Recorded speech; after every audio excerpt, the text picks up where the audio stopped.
Good morning, karibu sana. I'm already excited that at least Anne is back. Good to see you. Good to have you back. Good to see you again. Ulikuwa umeniss. Hi, sana. Happy birthday. It's your birthday month, birthday weekend. Yes, it is the 3rd day of June. This is our very first show in June. Yeah. Yes, and we agreed that ikifika June someday tuko ndani we can even start the Christmas countdown. Absolutely. Actually, first half of the year is almost this done. month. Yes. Almost done by June 30. All right. Yeah. So my name is Anne Odida. Karibu sana to Morning Cafe. My name is Fred Ndimuli. Let's take a look at the dailies this morning. Ulimi wa upanga. Habari kuu kwenye Taifa Leo. The Star Regional Kingpins Battle for 2027. The same theme, political, on the People Daily, how Raila is aiding Ruto's atrocities, and I think they're becoming harsher than the Standard. Yeah. That's the People Daily. The Standard, Western Twist. That is the Western Hotel. We'll be telling you more about that. Wanaanika kuanika. The Daily Nation, something totally different, and there's no politics on the front page of the Daily Nation today. How grade 9 choices will shape careers, and they're picking that their school of choice later, starting this week. That's the Daily Nation. Business Daily, car taxes rocket up to 145% on new KRA rule. Wow. We'll be back to take a look at that. For State of the Nation, starting at 6:30 this morning, we're going to be having MPs James Gakuya of Embakasi North and Sabina Chege, alongside John Mutambu, who's a former MP Mwingi Central, to discuss some of the big headlines that we have, the political ones mostly. So do stand by for that conversation later on. Tuvuke border tuingie Uganda. The Daily Monitor, they're talking about the martyrs, how martyrs have touched the world. Home and away from local shrines, churches and institutions in Uganda, the rest of Africa and even the United States. The names of St. Charles Luanga, you've heard that word, yeah? Joseph Mukasa Balikudembe, and fellow martyrs are etched on spiritual landmarks and everyday spaces. And that story is given prominence on pages 2, 3, and 39. And they're just paying tribute to the martyrs of Uganda. The same thing there, I think prayer, hope, and joy fill Namugongo. This is police, marine help, pilgrims to collect holy water at the Uganda Martyrs Catholic Shrine in Namugongo, Wakiso district yesterday. Hundreds of thousands of faithful had filled up the region, the religious sites by yesterday. So it's a pilgrimage, and enough people are traveling even from Kenya. Fun fact, my mother is there. Oh, really? Today. Wow. Yeah, so she was there yesterday. All right. Yeah. Interesting. So that's the main story on the front page of the Daily Monitor. The other stories here, soldiers raid another police station. Wanakwanga na mchezo. Jeshi na askari wale wengine wanapenda kuchokozana huko. Hii ni mchezo mbaya sana. Mao wins DP presidency after chaotic meet. Some of the political headlines lakini iko pale chini tu. That's the Daily Monitor. Still in Uganda. New Vision NRM bigwigs rush for MP LC5 nominations, and over 2 billion shillings collected in registration fees on day one. Election imeanza kupata momentum kule Uganda. Election is next year. Next year. Faithful clock to Namugongo. Of course, your story tumegusia on the Daily Monitor. How Bishop Hannington's execution led to martyrs' deaths, and Musevenomics. What is it all about? That is very creative. Musevenomics. Rutonomics. Yes. Musevenomics.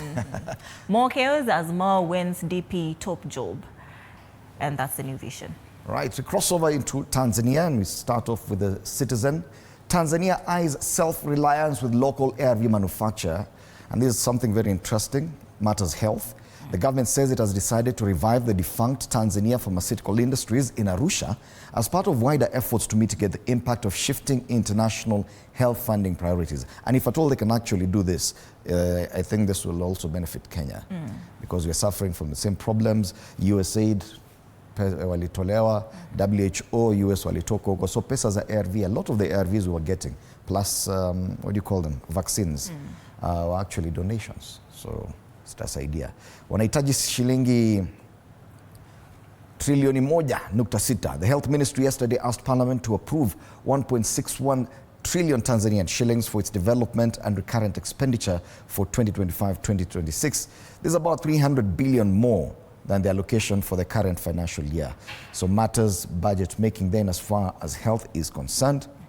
Government now targets 1 trillion shillings from public entities, and that's still in Tanzania, so don't be scared about these trillions we're talking about. And as far as politics is concerned, Lissu warned as court rejects defense plea to drop case. Bado ile jamaa iko kotini na bado anavaa ile shati ya no reforms, no election. Alafu kuna jamaa moja kule kanisa yake ilifungwa. Anaitwa Gwajima. Deregistered over political sermons. Tunazungumzia uhuru wa kuongea na kujiseme, uhuru wa kufanya kujiexpress. Yes. Kwa Kiswahili anasema freedom of speech and expression, tutajua. Huko hawana, unaongea kanisa inafungwa. Si ndio maana wanasema you have to tame those Kenyan Gen Zs. Umekasirisha mama mpaka kanisa inafungwa. Gazeti la Mwananchi tukisalia Bongo, sababu kanisa la Gwajima kufutwa, anasema kwamba msajili aeleza kiini cha tatizo, akigusia mahubiri yake mwenyewe atinga kanisani kuendesha ibada, adai hakuna mwenye ubavu wa kulifunga kanisa, waumini wake wafunguka kilichotokea. Wanafunguka. Habari kamili katika ukurasa wa 4. Anasema adai hakuna mwenye ubavu wa kulifunga kanisa, but it's true. Nani akona hiyo authority ya kufunga church? But you see, it's up to the government to register your church. If they withdraw the license, then you can't carry out. You'll be carrying out an illegal whatever business service. Yes. Or whatever. Yeah. Okay. Mnyukano wa kisheria kotini, mwenyekiti wa Chadema Tundu Lissu yuko hapa mbele akiwasalimia wafuasi na viongozi wa chama hicho baada ya kuingia ndani ya chumba cha mahakama ya hakimu mkazi Kisutu, Dar es Salaam hapo jana. Hakimu mkazi mwandamizi wa Kisutu asema kwamba baada ya kusikiliza hoja za pande zote, nimeona kuwa kuna sababu za msingi kuahirisha kesi hii ili kuapisha usikilizwaji wa maombi ya jamhuri. Washatolewa hadi kwa election ya this year in October. So I wonder if Chadema is not. Unajua walikuwa wanasema no reforms, no election. So wale wengine wenyewe ndio walisema kama hakuna reforms hataki election. Ndio wale G55 wakajiondoa. Serikali yaanza kununua ARVs, bajeti ya afya ikifika shilingi trilioni 1.6, na Chadema wajipanga kabla ya kumvaa msajili. Habari kamili katika ukurasa wa 6. Gazeti la Mwananchi. Right, masuala ya siasa yakipewa kipaumbele kule Tanzania. Turejelee hapa nyumbani tuangalie kwanza hali ya anga kabla tujaangalia magazeti ya hapa nchini. And if you take a look at this map, and I'm hoping it's going to cooperate today.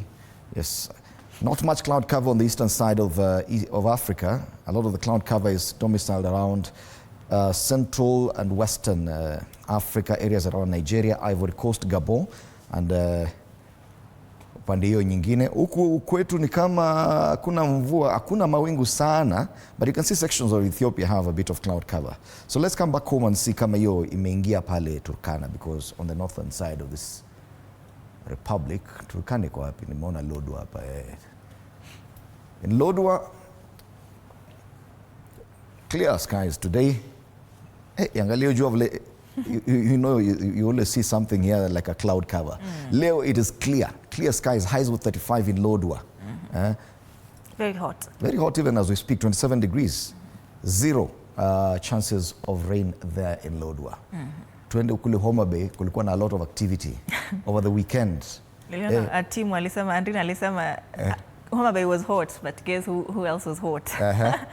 Yeye mwenyewe. She was hotter. It's partly cloudy today in Homa Bay, so 21 degrees as we speak, feels like 24. Relatively hot as well in Homa Bay, but 27, highs of 27 degrees, and precipitation here today is 3 millimeters. Yes, nasikia walilala stadium. Waliingia stadium the previous day na hawakutoka. Sema wanapenda wageni, that is how they welcome. Hawajaiona wageni kama hao. Let's come back to the Mount Kenya region, areas around, this is Murang'a. I thought we'd go to Embu. Yes, it's mostly cloudy today. Highs of 26 degrees. Precipitation there, 2.3 millimeters, which is even lower than Homa Bay. Tukienda the northern parts, Garissa pale. 23 degrees, feels like 25, partly cloudy through the day. Highs of 33. And precipitation in Garissa 0 millimeters. Huko ni kama tu kule Lodwar. It's more or less the same. Finally, nimeona maeneo ya pwani. Watu wa Homa Bay walipiga na habari Hiyo walipigwa na habari watu wa Homa Bay. Surely. You're out of order. Hiyo hapana, msiwe hivyo. We were so excited to actually bring you to the world, but you don't do that. 25 degrees in Mombasa today, partly cloudy, highs of 28 degrees, which is a bit fair. And as far as precipitation is concerned, inakaa kutakuwa na kitu kidogo kule, 3.3 millimeters in Mombasa. So hiyo ni mvua kidogo pale. Finally, Nairobi. 15 degrees, feels like it, partly cloudy through the day, highs of 24 degrees in Nairobi, and precipitation today as 0 millimeters. Kuna mvua, hata amekuwekea picha hapo, unaweza anika nguo kule nje. Itakauka. Kesho kuta drizzle kidogo. Right. That's it feels like a Monday. And I think it will take a long time, especially for me. I've had a very interesting weekend. You know why? Yeah, so, okay. I'm still recovering. Tuone sasa hii wameenda hapi tena. It's you. Mimi? There it is. All right, traffic. Tuone kama I was just about to call it Monday traffic. No, this is Tuesday. But after that long weekend, definitely people are getting holiday back to traffic. work. Yes, holiday, back to work traffic. Yes, and you can see Outer Ring Road is already building up around Pipeline further Tasia there. It's already red, which means kuna watu wengi wanaenda town. That is Outer Ring Road. If you can avoid it, please do. But ni ile shida tu ya pale kawaida. Jogoo Road, it's also building up nicely, Makadara and next to City Stadium roundabout. But once you get into town, it's getting busy around Haile Selassie Avenue and Landis Road as well. Watu wale walikuwa wametravel wanarudi na mabasi ile ya usiku. Huku ingine ni wapi? Muthaiga, pale Pangani Interchange. Imeshikana. Watu wa Thika Road wameamuka na wale wa Kiambu Road wamekutana pale. So I think this is typical back to work traffic. Nothing out of the ordinary there. Mombasa Road, yes, Mombasa Road is green all the way into the CBD. So is Langata Road and Southern Bypass, Ngong Road na Waiyaki Way. So traffic iko upande hii, and especially around Pangani Interchange. That's the only part we can see there's a bit of a problem. All right, let's take a look at the quote of the day.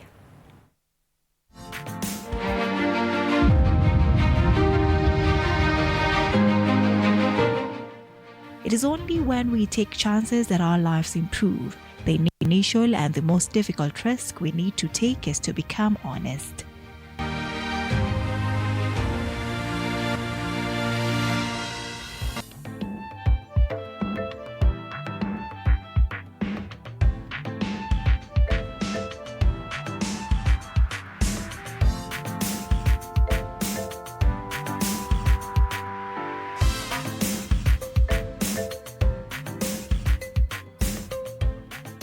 Right, tunaanza na gazeti la Taifa Leo, wanasema ulimi wa upanga.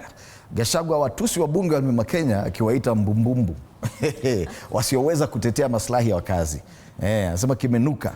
Gachagua awafukia viongozi wa kisiasa kutoka Mlima Kenya kwa kukubali kutumiwa na serikali kumhangaisha yeye badala ya kupigania maendeleo ya wakazi. Habari kamili kwenye ukurasa wa pili. Na hivi ndo alisema, nanukuliwa hapa, anasema historia ya jamii hii itakapoandikwa, wabunge kutoka jamii hii watatengewa sura nzima ya kitabu kama viongozi wajinga zaidi kuwahi kuchaguliwa katika ukanda wa Mlima Kenya. Alafu asema Rais Ruto akiwaambia mje mnifukuze mnaitika, akiwaambia mje mnipige mawe mnafanya hivyo. Siwezi kuelewa jinsi kiongozi anavyoweza kuwa mjinga kiasi cha kupewa pesa za kuwalipa vijana waje wavamie kanisa. Amekasirika. Anasema ulimi wa upanga. Kuna mwingine pia alikuwa amekasirika sana, ulimuona yule pale Embu. Cecily Mbarire alalama kuwa kupuuzwa na serikali. Asema viongozi wa kitaifa wa UDA wamemtenga katika mipango Embu. Na alisema wasimchukulie hivi hivi. Walienda huko ati wakafanya mikutano ya usiku bila kumhusisha. Na bila kuhusisha wabunge wengine. Na ukumbuke yeye ndio mwenyekiti wa chama. So ni nini kinaendelea? UDA kunani? Hakutaja mtu though. Hakutaja mtu, lakini alikuwa amekasirika sana. Habari nyingine pale, uchumba wa Ruto na Homa Bay watu walifurahia sana, japo walianza utawala kwa uhasama na ukanda wa Nyanza. Urafiki wa chanda na pete umezuka sasa. They were just walking hand in hand, toe to toe with Baba, na amevaa zile kofia. Ilikasirisha wengi. Watu wengi hawakufurahia hiyo maneno. Pale juu, gredi ya 9 wateua masomo. Wizara yafungua tovuti ya kuteua shule za sekondari pevu. Habari kamili kwenye ukurasa wa 3. For parents in grade 9, jishughulishe na hayo. Kwenye spoti, safari ngumu ya PSG UEFA, na gazeti la Taifa leo hilo. The Star, regional kingpins battle for 2027. Political heavyweights flex their muscles to consolidate influence. And this story is on page 4 to 5. There's a photo here of President William Ruto and former Prime Minister Raila Odinga, of course, during the launch. Yeah, that's a picture here. Of a 500 million shillings. Sitaki kusema vile wameitwa. Walikuwa sema huyu na nduguye. Sijasema kitu. Si ni watu kule social media. Ni kule social media. Okay.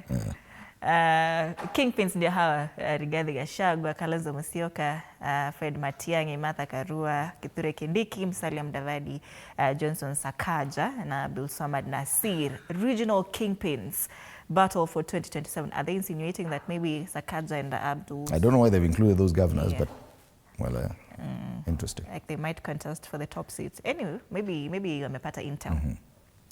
Land at risk of losses, agencies with investable assets are unmasked. That story is on page 6. And PSL ban cooking gas price control likely by October to December. Will it reduce though? That story is on page 8. Tulikuwa tunatarajia the one that LPG, was it supposed to be 300 Kenya shillings? There was a promise, remember? There was a promise. Okay. I don't know kama tulifikia hapo. Desperate patients turn to bee venom to manage chronic illness. That's a special feature on page 11 of this newspaper. And on the top strip, extra income, it's also another feature. Youth group strikes rabbit farming gold in Kirinyaga County. Today being a Tuesday, the star is not for sale. Fresh, independent, and different. It comes with the complimentary MyGov pull-out for government tenders and jobs. Grab yourself a copy of the Star. From the Star, we move on to People Daily. Wanasema how Raila is aiding Ruto's atrocities. Hapa amewaita partners in crime. Odinga sticks his neck out with legacy at stake in defense of tainted regime. Alafu amelist mambo yale wote wanasema kuna extrajudicial killings, police brutality, corruption, tribalism, detention and torture of dissenting Gen Zs, support for deportation of Kenyans, land grabbing, exploitation of regional conflicts for personal gain, Adani, other shady deals. Asema huyu anasaidia huyu kufanya haya. Naona hana hata stress. Somebody say that anajua. Since anafanywa kazi, anasaidiwa kubeba mzigo na huyo jamaa. But they look good together. They do. They look like brothers. And to imagine that they were the biggest rivals at the last elections. Siasa ina makasirika. Nasema kieka kwa roho. Talia. This discussion about the Gen Zs and the finance bill is back. Uproar over anti-finance bill lobbyist lockup. And one wonders, is this really how this administration would want us to approach this conversation about the finance bill 2025-26? Because nakumbuka mwaka jana vile kulienda. Sasa huyu, and then the argument is, wanahitaji ile collect views. Public participation is starting officially on the finance bill today. Then huyu amefungua tu website watu waseme kile wanataka. Even if it's negative feedback, it's feedback nonetheless. Then you lock them up, and that's how you start the conversation about the finance bill. Pale juu, activist harrowing experience in hands of Tanzanians. Kuna Boniface Mwangi hapo na ule mwingine anaitwa Agatha. They were recounting what they went through at the hands of security agencies in Tanzania. Auditor General and some officials bought laptops for double price. Hiyo ni kitu ya kawaida. Nancy Gathungu ametuambia mambo ingine, but nowadays I wonder, okay, so what? All she says iko kwa magazeti, then inapotelea tu. That's the People Daily. But hapa wanasema partners in crime. People Daily. The Standard, Western arm twist. Sanitizing grabbing, is what they say, in a comic twist, exposing the rot in public institutions. KCAA now seeks compensation, not restitution, from President Ruto, linked to Western Hotel over contested land. Despite earlier claims, the agency now signals the land grab is acceptable, so long as payment is made. Justice, it seems, has a price Western is willing to pay. This story is on page 4 and 5. It's interesting. Now, you can imagine someone grabs your land and then now you mwambia, ni sawa tu umechukua, basi wewe nilipe. Nilipe tu ni sawa. Na alichukua kwa ubavu. Well, inside the silent settlement that saw Western Hotel claim public land, and they've given it a very detailed coverage on page 4 and 5. They say justice met politics as KCAA dropped its claim, ceding public land to Western for a prize as Gen Z bled in protest in June 2024. In 5 years, 3 regimes, one hotel, Western's land saga ends not in court, but in a quietly filed consent. Where? Voices crushed and bodies broken. Activists allege torture in Tanzania. With tears flowing and voices breaking with emotion, rights activists recounted painful ordeals at the hand of cold-blooded security squads who vowed to kill them if they ever set foot in Tanzania again. Wakaambiwa usijaribu kusema what happened here. You're being told to strip naked and you're told sema jina ya bibi, sema jina ya watoto, sema unatoka wapi. Very uncalled for. Wale majirani zetu kama hivyo ndo mnaishi, poleni. How crackdown on critics in East Africa echoes 1980s push for multi-party democracy. That is in regards, of course, to that story there on Boniface Mwangi and Agatha Tuhaire. As activists, of course, decry rising abductions, torture, disappearances in the region, and prominent opposition leaders are currently imprisoned in their countries awaiting trial on treason charges. Both Boniface and Atuhaire, of course, are blaming their governments for not really commenting about anything, even after they came back to the country. They've been curiously silent, not really condemning the kind of mistreatment that these Kenyans went through. Just because walienda Tanzania, they were not on the streets. Kuwatch tu. Kuwatch tu. Court.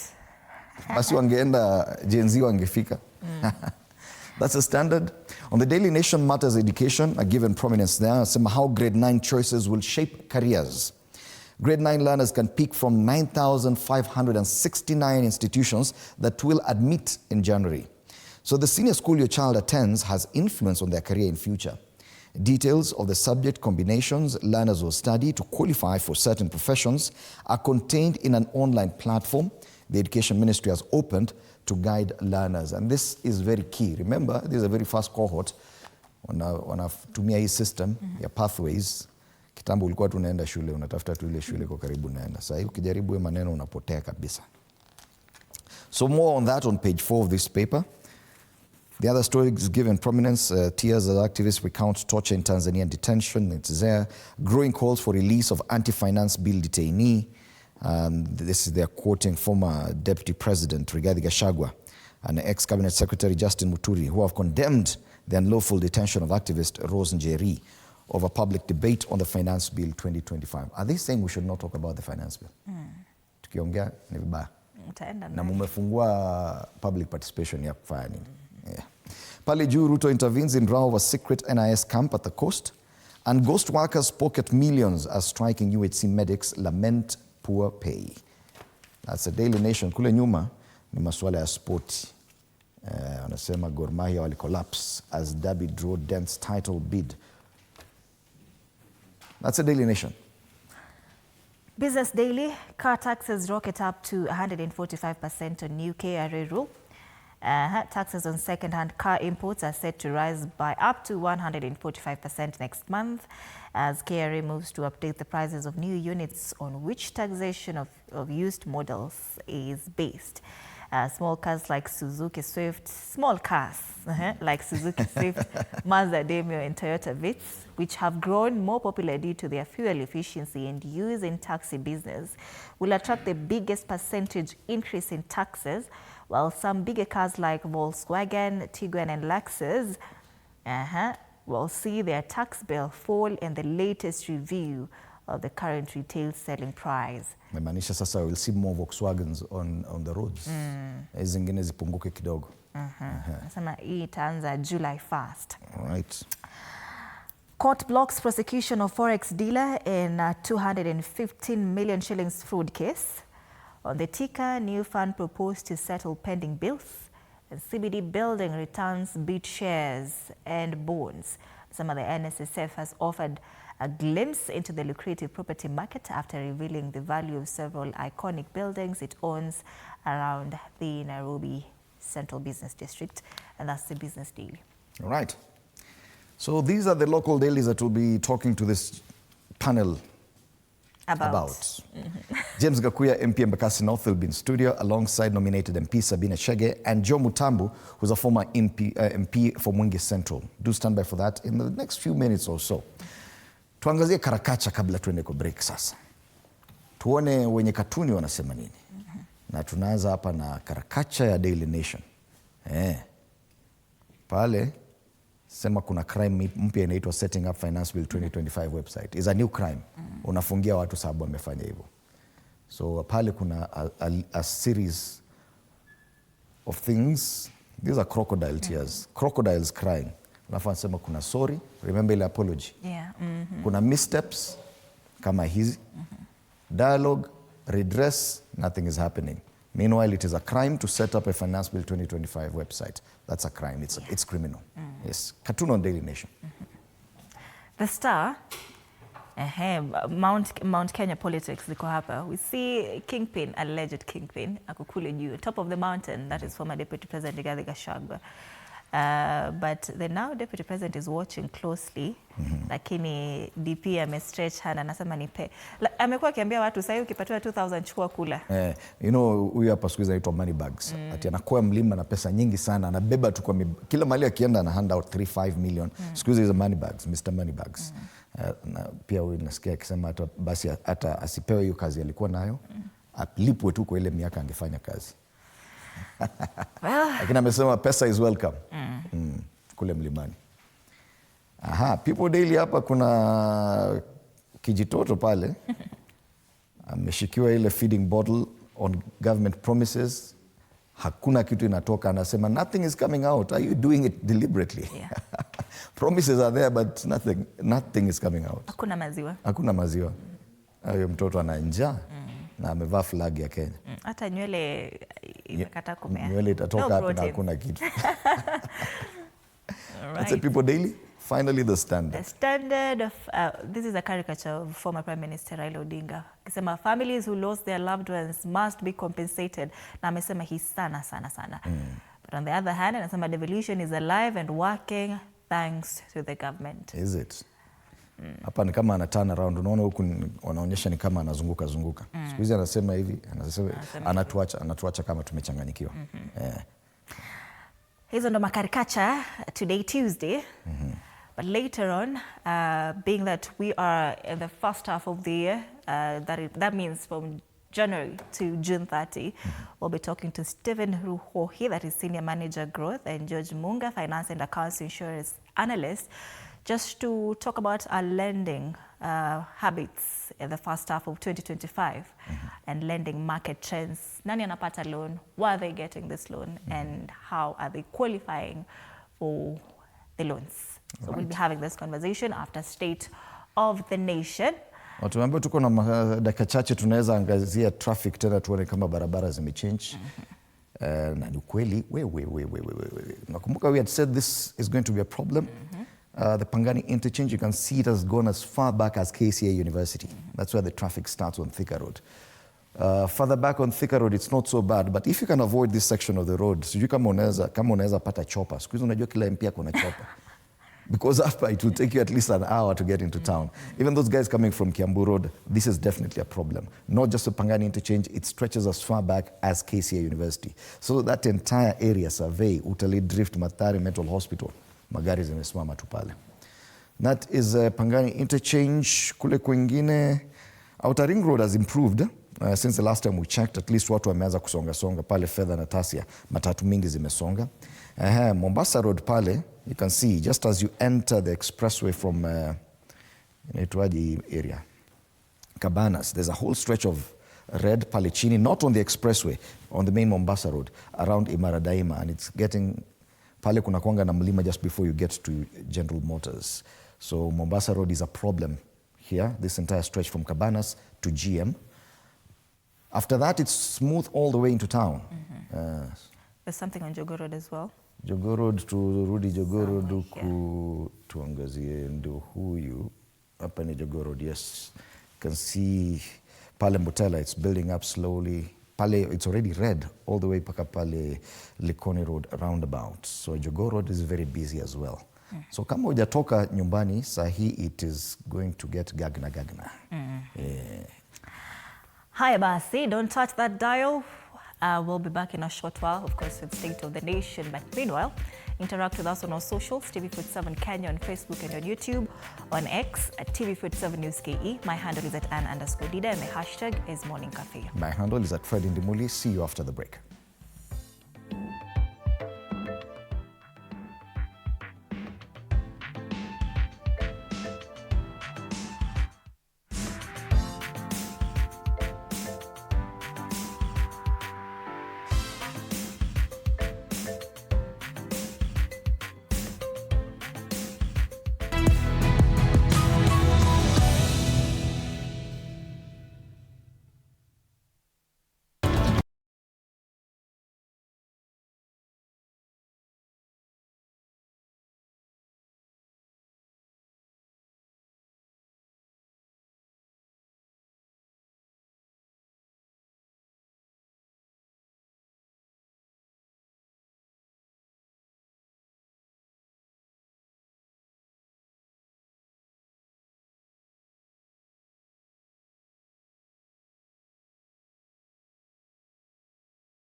at the Raila Odinga Stadium in Homa Bay County during the 62nd Madaraka Day celebrations.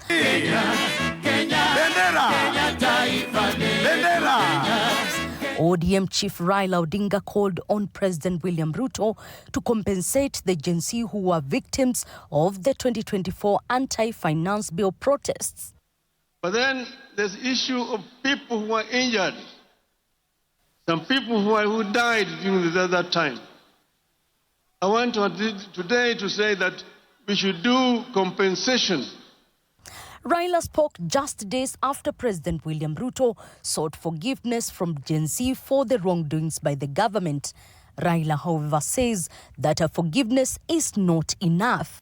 Both our countries believe in multilateralism because peace, justice and prosperity should not be the privilege of some at the expense of others.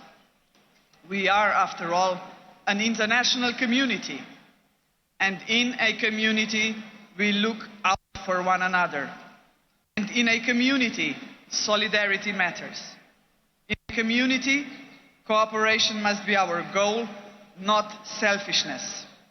President Ruto, however, on his part, criticized those terming him as a one-term president, saying he's focused on delivering for Kenyans. Hatuna wasiwasi, hatuna midomo mingi, tunachapa kazi, ile kazi bila break.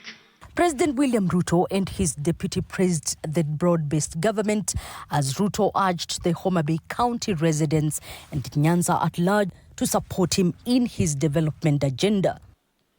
As we live and travel this journey, it is also clear on us that between yourself and His Excellency Raila Odinga, you are speaking to our nation so that we can forge closer ties among ourselves as citizens of Kenya, reduce barriers brought about by politics, ethnicity, religion.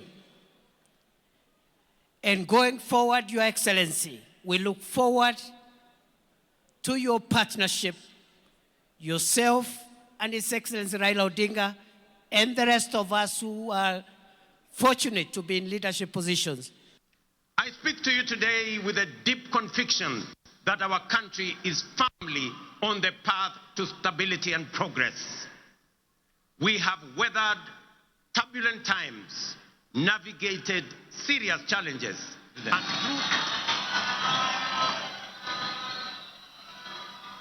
The celebration of the 62nd Madaraka Day here in Homa Bay County seemingly marks the beginning of new era of politics and which might shape up the 2027 race.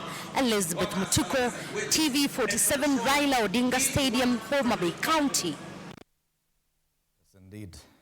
That's part of the stories covered on our front pages today, and we'll be talking about especially that call for an apology by the president and what Raila Odinga said with regard to those young Kenyans who were injured and maybe those who lost their lives. Meanwhile, a lot more discussions around the finance bill.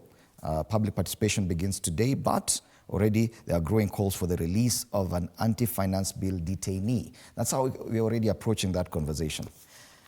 This morning, we're privileged to have in studio James Gachagua, MP Embakasi North, and Joe Mutambu, former MP Mwingi Central. Gentlemen, good morning, karibuni sana. This discussion around what happened last year, and we remember very well that the root cause of that discussion was a finance bill, 2024.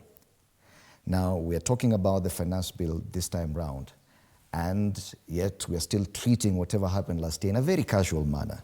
That the president can say, I'm sorry, on this date. Then Raila Odinga comes up with another idea that people should be compensated. Yet we've not even had a proper conversation about what happened last year. Meanwhile, even as we begin conversations on the finance bill 2025, we're seeing someone already detained for opening a website to discuss the same, which should be part of public participation.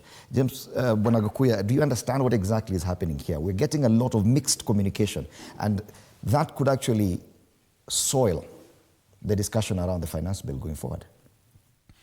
Thank you, Demole. Allow me to salute viewers wherever they are watching this morning show from. And coming to the matter finance bill and the horrible situation that we underwent as a result of the last finance bill. I think this country should have learned enough. And this is not the high time that the head of state should come out to apologize. Because one, he said if he longed. But how do you say if when you know lives of Kenyans got lost? Not one, not two, not three, not four, not even 10. I think we must take lives of people on a very serious note. And it is also important to understand that why do we have government? We have government which takes oath, and that particular oath is one, to protect the lives of Kenyans, two, to protect their properties.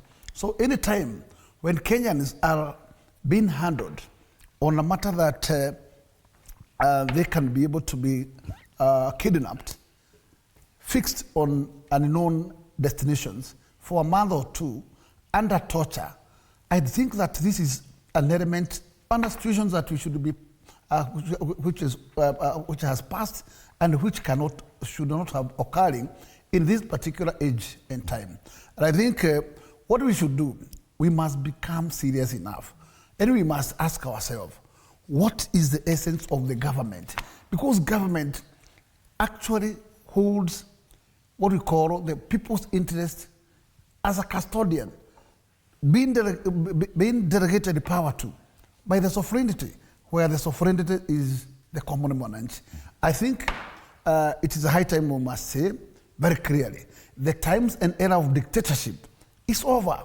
And the Kenyans must be also serious. When the president is saying that, yes, I apologize, Kenyans must ask him broadly, what are you apologizing for? Do you apologize for a life lost? Should that life come back alive again? Surely, I think we must not use the manner of apology in the manner that we are treating it, because the pain of a parent who lost their life, the pain of a family which lost a life, how do you sort them? How do you remove the pain from them? I think it is high time that we must say big no, big no. And Kenya should handle matters to do with handling human beings and on a manner that is quite cordial. And we must make sure that, in fact, no single life lost because of what we call carelessness. Today, as the head of state want to apologize, where are the police officers who dealt, who killed? They are still in force. How can they be in force and yet to apologize? It means they are being protected to be still in force. We should have seen action taken by the government. First, they should have taken to court to answer the crimes they committed, if the government believes that was a crime. Okay. Number two, I said last time, the president, to make sure that, to clear this matter to Kenyans, if he knew that he knew nothing about this, what he should do, because we have an IPOA, which is toothless, which cannot assist anybody.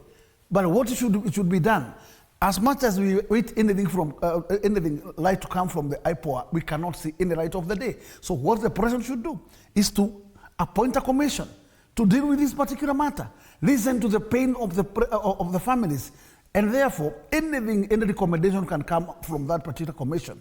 And I believe compensation is very okay, but also Idimuli, note that even though you are being compensated 10 million or 20 million, it cannot produce back a life lost. Okay. So we must be serious enough, and we must not think back to where those days we were. Okay. Does that statement by Raila Odinga hold any water. Do you find it weighty that Raila Odinga is the one saying that no, we should go a step further and ensure that those people who lost their loved ones or who got injured are compensated? First and foremost,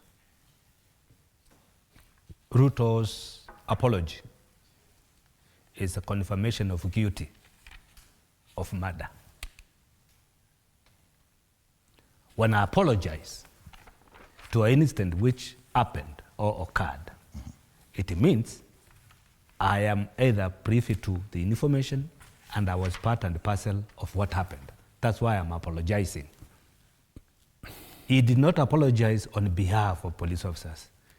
He said if he wronged, he's sorry. So that means he was sorry or he is sorry because he wronged. So where does that take us to? That is guilty of murder. Plain. Number two, for Raila to come and say the government needs to compensate, it is because he knows that murder was committed. Crimes were committed against humanity. People who lost their lives and those who are known where they are up to today need to be compensated. So he is privy to the information that people died, people lost, people today disappeared, we don't know where they are, and some of them are still suffering, and maybe some in the hospital from what happened. So what he's telling Kenyans is that, because I listened to what he's not saying, what Raila is saying is that the government killed Kenyans, and the government need to compensate them. Unfortunately, the same government is holding their hand. It is Raila who is holding this government to stand today. The same Raila. Should he carry the burden of the baggage that this administration comes with? You know, there is no way you can be on the side of the opposing or oppressing government, and then you are calling shots from the same government. Actually, if something like that could come from Raila, first he should have a meeting somewhere with Ruto. Once they agree on compensation, then he comes out and tells Kenyans, I have sat with Mr. Ruto, and that's why I went to support this government, because we need to clear the issues which are surrounding our nation. And one of them is the atrocities which were done last year. And the outcome of our meeting is that we have agreed to compensate. But you are calling the same government you are sitting with from morning to evening. Somebody you are talking to on phone from morning to evening. Then you come to public and tell the government should. Which government? The government is you. You are with them. So you need to come and tell us that you have decided to compensate people. This is how it should happen. Right. But not to call on the government, which you are part and parcel of it. Actually, they own of the money. The money which now should be paid to people. It's your member, right. Honorable Mbande. So, I don't know what to believe. And you remember the other time I said, I don't know which mouth of either Raila or Ruto to believe. Because the two gentlemen, they have told us everything against each other. They have told us everything against our nation. They have told us so much that you cannot even believe whatever they are saying is the truth. Okay. The People Daily actually describes the two gentlemen, Raila Odinga and William Ruto, as partners in crime. On the front page of the People Daily today, they say how Raila is aiding Ruto's atrocities. And they've listed all this: extrajudicial killings, police brutality, corruption, tribalism, detention and torture of dissenting Gen Zs, support for deportation of Kenyans, land grabbing, exploitation of regional conflicts for personal gain, Adani, other shady deals. Should that be the understanding that Raila Odinga, yes, will automatically carry the burdens of this administration? First and foremost, let us agree the timing in which Raila Odinga joined this particular government was very questionable, because a fighter who has fight for liberation of this country, I don't believe that the timing and the manner in which he has to join this government to be part of broad-based government, noting and understanding what this government has already done, was not fair at all to Kenyans. And I think, as much as Raila has been making handshakes with with the government. To this particular one, I think Raila should have taken his law, and what he could have done is to fight for the lives of the lost Gen Zs, the abductions, the atrocities of Adani, and all these sagas. But when you decided now to be in the bed with the government, what can you start to tell Kenyans? It shows that you have already taken your stomach first, and you have taken what you call the concern of your interest first. They were vendetta. And there is nothing that Raila can start to say today that Kenyans can listen. I think if Raila was good enough, he could have allowed the business that was being carried by the young generation to be well had and executed. Today, whatever Gen Zs were asking for, I don't think it's the right of the day.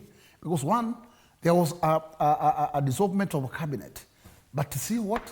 Because of Raila's support, that cabinet was reappointed, was reconstituted with the same faces. The same faces. And there is nothing much that anybody could do, taking note that, in fact, the youths have already been instilled fears by ways of abducting them, by ways of extrajudicial killing them, and that way they were muted. I think the timing of Raila was wrong, because what they could have fought, it fought for the rights of those particular liberators who were fighting for finance bill, and thereafter, if the right of the day is seen, then he could say, we have won the battle. But I don't think that taking a position to go to bed with the government at that juncture was anywhere. It's better that, in fact, that government could lose its course, and we get back to an election. Because how do you allow a government of that nature, a government that has sworn, have taken oath to protect Kenyans, but actually with such a brutality, killing young ones of 20 years? I don't think it's a government that required to be given a day to rule. Do you think that this Raila Odinga statement calling for compensation is an attempt, a half-hearted attempt at trying to distance himself from some things that probably are a bit negative with this administration, but still look good, save face in front of the public? No matter how much my good friend Raila would want to distance himself from this current government, he cannot get out of it. Because you cannot distance yourself, and yet you have been ring-fenced around the same thing. You want to run away from it. Right? If Raila was a true liberator the way he claims to be, or people claim him to be, because my assessment, I may be wrong, Raila fights for him to be somewhere. And history has told us so. From the Moi, Kibaki, Uhuru Kenyatta, and now Ruto. All right. What he's doing is for its own personal gain. And I'm informed there's a technical issue with your microphone, so I'll go back to Bwana Gakuya. Is it fair for Raila, given the kind of position he has occupied in our politics for this long time, to try and be two-sided, to try and distance himself from some aspects of this administration, but still continue enjoying a lot of those things from the same government?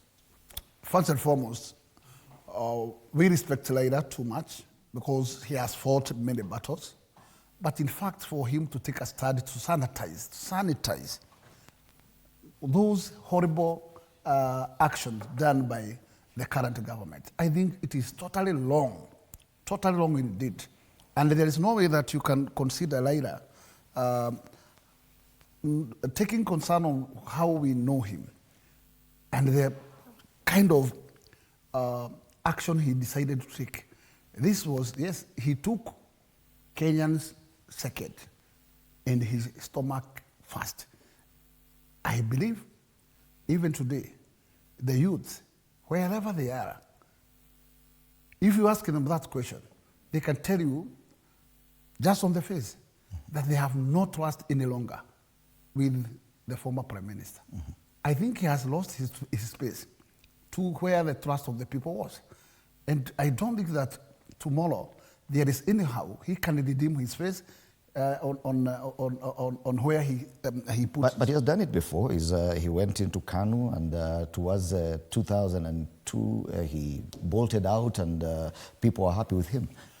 I think in Imole, we should also consider what kind of scenarios were there by the time he moved to Kanu, and by the times he also had sex with Uhuru. There were no atrocities.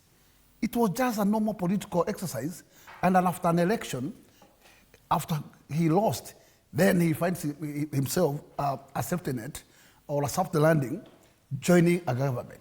But in this case, remember, you are joining a government when the government has done too okay to the public. Mm-hmm. And it's the time we are saying you want to go and support the government so that the government cannot fall. I think that was long timing. Mm-hmm. And the reason why I'm saying he betrayed those youth, those young Gen Zs, is because his voice was so important at that particular time. And I think what he could have done is consider the interests of those youth ones before he takes a step to join the government. Right. Joining the government, I have no problem.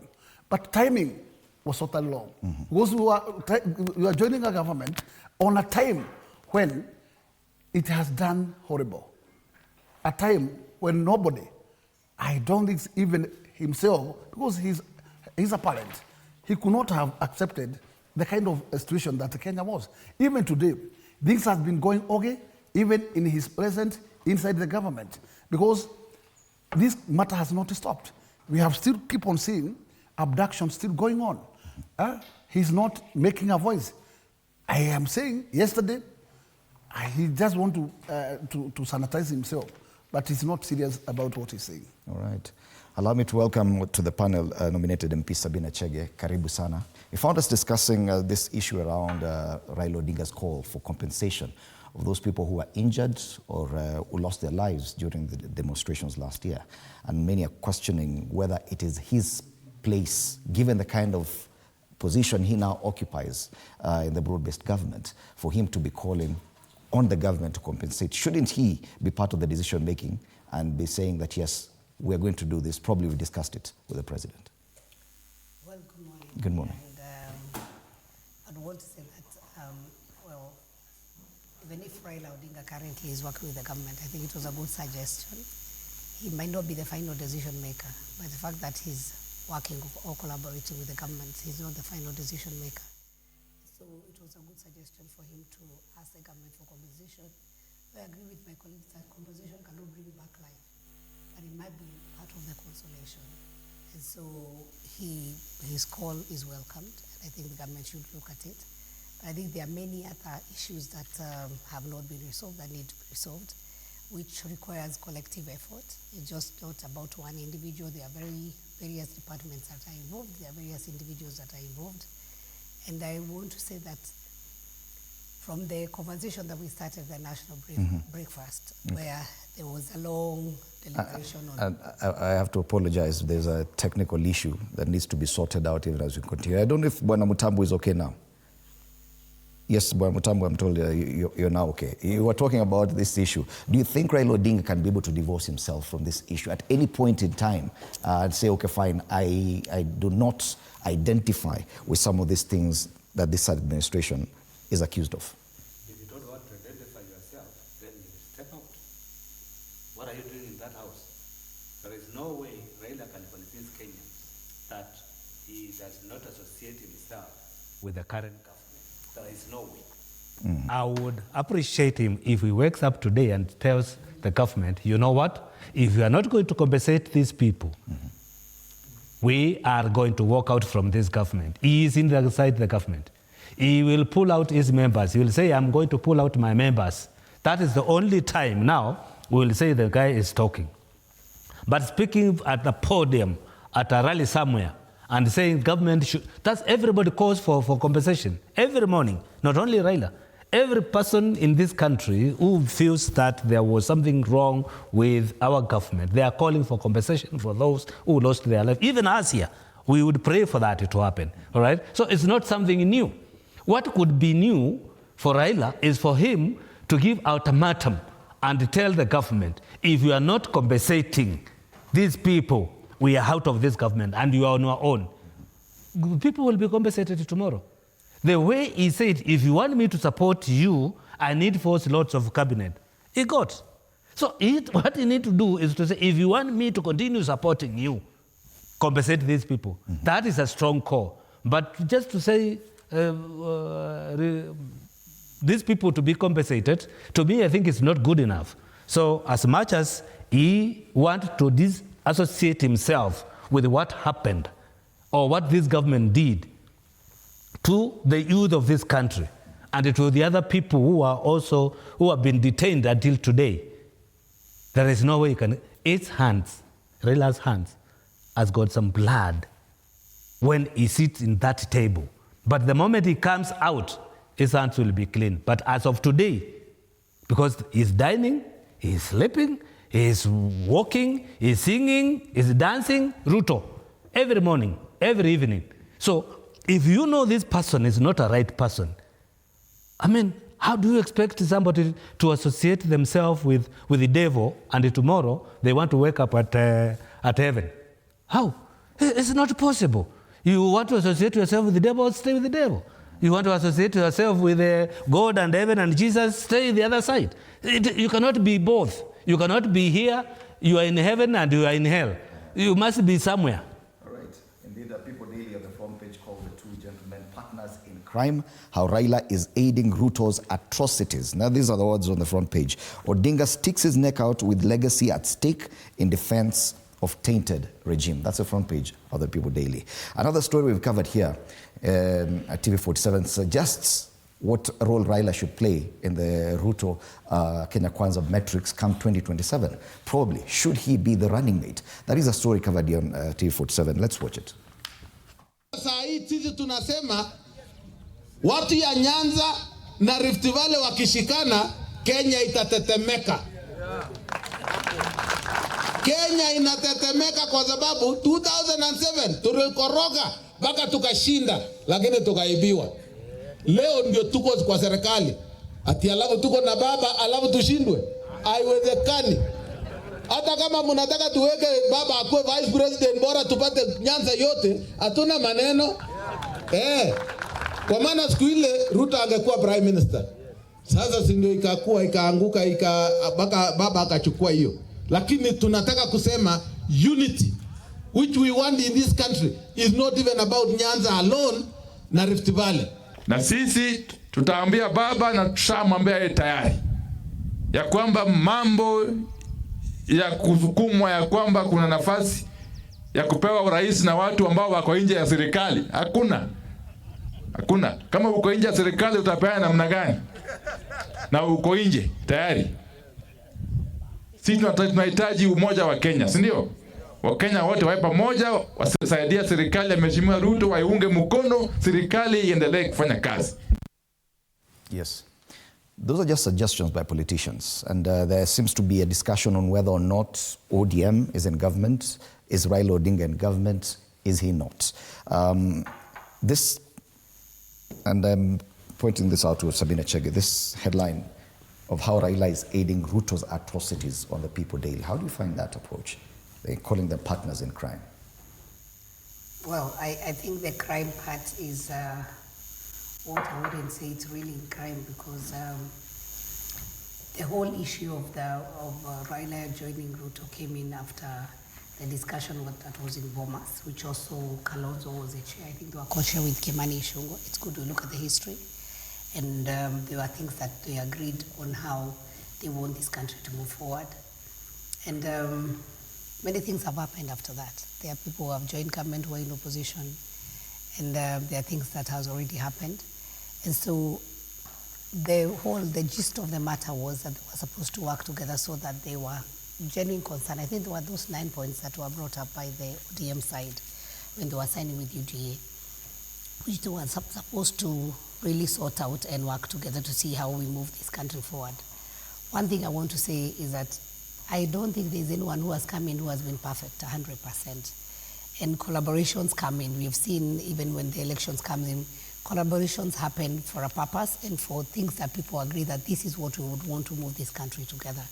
And that's what happened when Raila came in. Whether it has happened or not, That's a discussion and a debate. The main debate here is whether or not it is fair for Raila Odinga to distance himself from anything that, or any criticism directed towards this administration.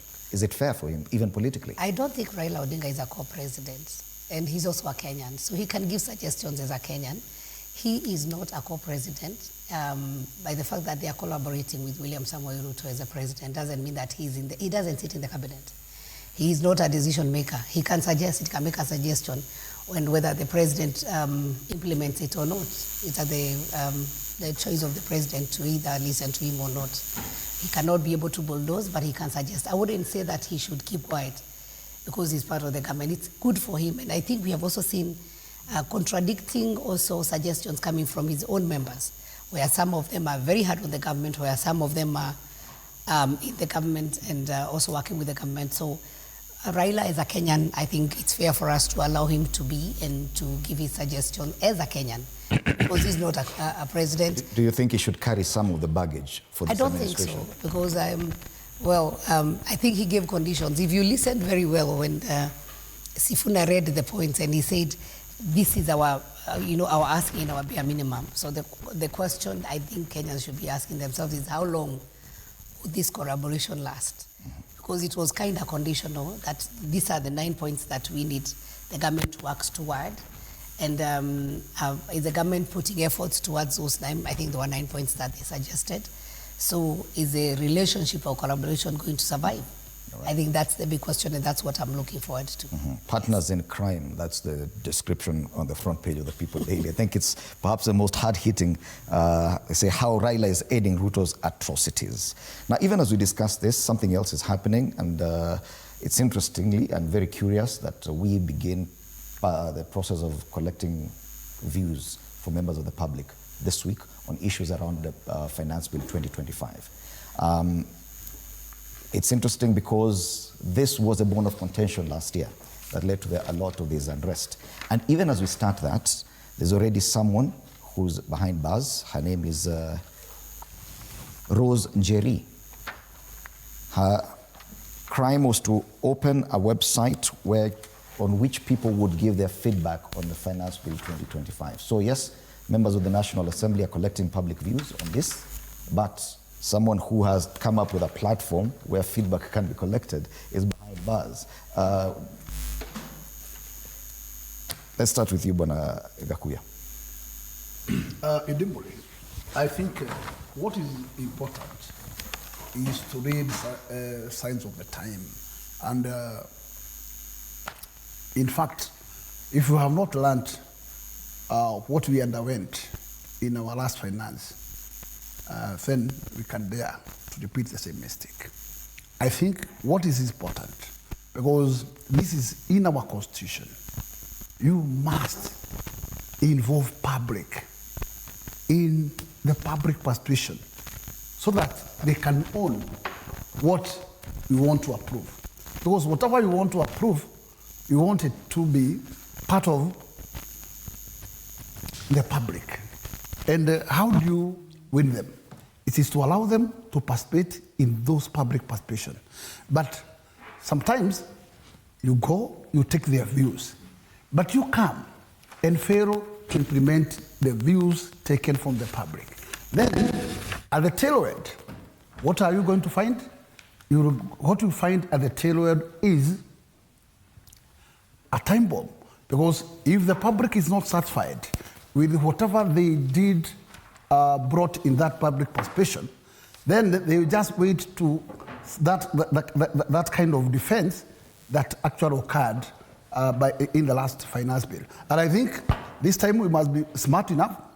We have the Committee for Finance, which is entrusted to take those public participation. I think the Budget Committee has, but this one is not for Budget Committee. This one finance bill is settled on what is Finance Committee.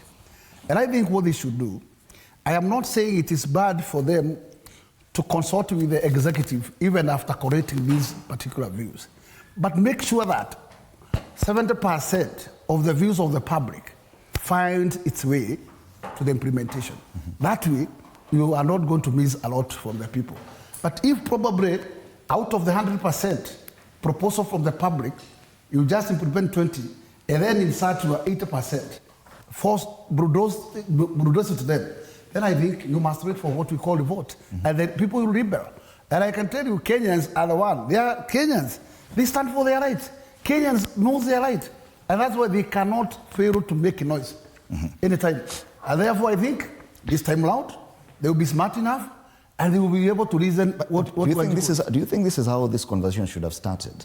That someone who's trying to educate the members of the public on this bill is arrested and detained at the same time when members of parliament are seeking for public views on the same? In fact, because also we need also to have what we call the measures to know what is a crime.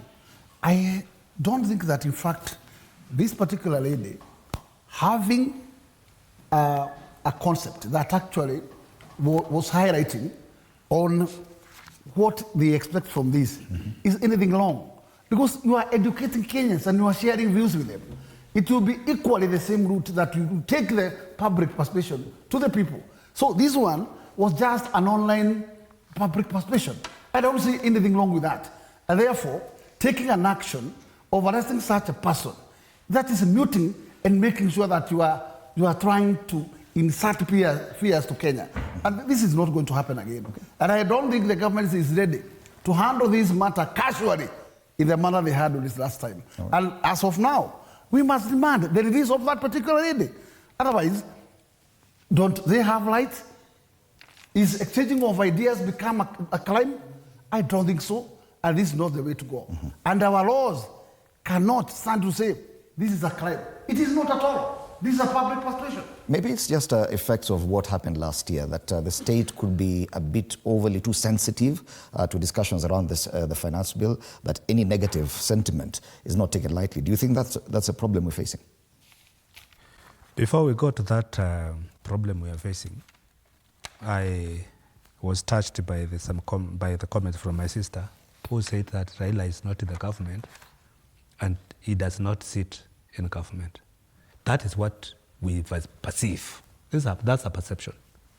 But I want to tell my sister, having Opiyo Dai sit in cabinet, having Badi sit in cabinet, having Joe sit in cabinet, having Oparanya sit in cabinet, that is Raila seated right there. It is just like when Kipchoge is running in America. It is the flag of Kenya which is up. We say Kenyan won, not we say Kenya won. When Harambee Stars is playing, we say Kenya won. So when that team of Joe, Wandai and the rest are seated there, Raila is there inside. So that's what we need to understand. And to Raila and his team, it's like when we say, when 2 or 3 are seated, Jesus is there. So when 3 or 4 are seated, Raila of ODM members, Raila is inside there. I can tell you, and I'm privy to this information, there's nothing these ministers do without consulting Raila. So he is inside. Coming back to your question, which was almost getting away from me, because this issue of how our government is run is very pertinent, and those who care, we do think a lot about it, and something needs to be done. And that thing will be done in 2027 when Kalonzo becomes the president. Nevertheless, the government to arrest somebody because he opened a web to discuss matters finance bill. If today I open my WhatsApp, because I can tell you, Mheshimiwa Sabina, where she is, maybe she has a WhatsApp group where they are discussing this bill. Are you going to arrest any person with a phone? Because we will create WhatsApp groups, okay, to discuss this bill. Are you going to arrest them? What is the difference between a web and a WhatsApp? They are all the same. They are online platforms. So why would you, for God's sake, arrest somebody because you want to get, or they want to get, or she want to get views from Kenyans? Everyone is free to engage. We are free to engage. That's why we are here discussing these matters. So I hope you will not be arrested for hosting us and discuss the bill. If that is the case, everybody should, if you discuss the bill outside Parliament or outside Treasury, you should be arrested. Why are we having our voice over it? Okay, so to me, I think it is wrong to arrest this Kenyan, because she's a Kenyan and she has a right, and there's also a right of association, and that right of association does not say you cannot associate through web or you cannot associate through social media. It does not limit you from associating yourself through whatever means. The only crime she could commit is if she goes out there and incite Kenyans. But I don't think she was inciting. She only opened a website to collect views, and my opinion is that the government is afraid of truth coming out, because the more people interact on that platform, the more they understand the details of the finance bill. Because when it is, there are so many people who don't have an opportunity either to get the true copy or to get the bill itself or to hear their sentiments or their views. And because when this website is opened, people now who don't have that platform, it is not everybody who gets an opportunity to come and discuss matters here on K24. I mean on TV47. It is not everybody who goes to Citizen. It is not everybody who goes to Nation. It's few. So maybe it's only few Kenyans who will air their views on this bill. But with this kind of a platform being given out there for Kenyans to contribute or to say or to hear their opinion, I think that is what government is afraid of. It is almost impossible to have agreement, Madam Chege, on this finance bill across board, 100%. Definitely there'll be dissenting voices. Don't you think that this kind of action by state agencies is, in a way, a mishandling of the process? Well, I think we need to have learned from the past, and what we need to do more, and especially this government, is communicate better. Having come from a communication background, we say information is power. And so for me, sometimes the government sabotages itself. Unless it's something beyond what we can read on the papers or the information we have, that this Randy Jerry had created a website to educate the public about the proposed law, which should be also be even the position that either Parliament or the Finance Committee should create avenues. And I think I've seen some efforts of even media houses hosting the Parliament and also the Treasury, and just trying to educate people on what is in the finance bill. We say, as I've said again, information is power. There's no agenda that will be brought in this country that will agree 100%. I think my colleague here said, even if we take 70 or 80%, it is better. But for this lady who is a mother of two, being arrested for creating a website, unless there's another crime, what she has downloaded, is it the true finance bill, or is she inciting people? But if it's just about education, I don't see the need of such arrest. And I think she should be among the first people who should be called in by the Finance Committee to come and give her views, because she has gone ahead and also listened to other Kenyans on maybe the issues that they have with the finance bill. And I would want to say that this year's finance bill, I don't think it's contradictory. I don't think it has any controversy. And the issues that are there can be agreed upon. And so it's good for people. We say the majority have their way, but the minority also have their say. So it is important we give that freedom of speech and the freedom of expression, provided that you do not, this freedom will not go and surpass somebody else's right. Maybe misinformation or incitement. Do you think we are a bit too overly sensitive because of what happened in our experiences from last year, that we are a bit too sensitive when it comes to discussions around this? You see, in my mother tongue, sometimes there's a saying we say, if you have been bitten by a snake, even if you see you are touched by a small string, you will react because you'll have the experience of the snake bite.